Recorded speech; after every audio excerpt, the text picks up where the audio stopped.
ये वीडियो उन सभी लोगों के लिए जो कहते हैं कि हम दीन के रखवाले हैं, हम दीन वाले हैं। उन सभी लोगों को पता होना चाहिए और हमारे सेकुलरिस्ट भाइयों को भी पता होना चाहिए कि पैगंबर मोहम्मद जो मुसलमानों के सबसे बड़े पैगंबर माने जाते हैं वो सेल्फ प्रोक्लेम्ड हैं। मतलब ऐसा कहा जाता है और उन्होंने खुद ही कहा कि मैं सबसे बड़ा पैगंबर हूँ। मैं तो नहीं मानता, लेकिन अगर मुसलमान लोग मान रहे हैं तो ठीक है। लेकिन जब भीमराव अम्बेडकर जैसे लोगों ने कहा था कि इस कौम के लोग किसी के भी नहीं हो सकते हैं, तो इतने विद्वान लोगों ने कुछ ना कुछ तो सोच के कहा ही होगा।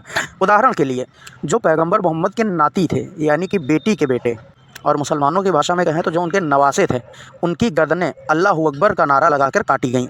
यहीं पे रुकने का मेरा मन नहीं है, तो बता दूं कि पैगंबर मोहम्मद की बेटी के ऊपर भी उनके ऊपर जलता हुआ दरवाज़ा गिरा दिया गया था और उनको लगभग मारने की पूरी कोशिश करी गई और मारी भी गई। वो जो उनके दामाद थे हज़रत अली, जब वो नमाज़ पढ़ रहे थे तो उनकी गर्दन झुकी हुई थी उनके ईश्वर के सामने, और तब उनकी गर्दन काटी गई। तब तो काटने के लिए कोई आरएसएस बीजेपी वहाँ पे गई नहीं थी। उनको काटने वाले भी तो उनके अपने ही धर्म के लोग थे।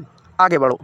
आज के पाकिस्तान में पैदा हुए एक बहुत बड़े शायर और फिलोसोफर अल्लामा इकबाल लिखते हैं कि ये क्या तमाशा हुआ इस्लाम की तकदीर के साथ, कत्ल तकबीर हुए नाराए तकबीर के साथ। बाकी आप इस्लाम के दोगलेपन पे अपनी राय ज़रूर बताएं। Thank you.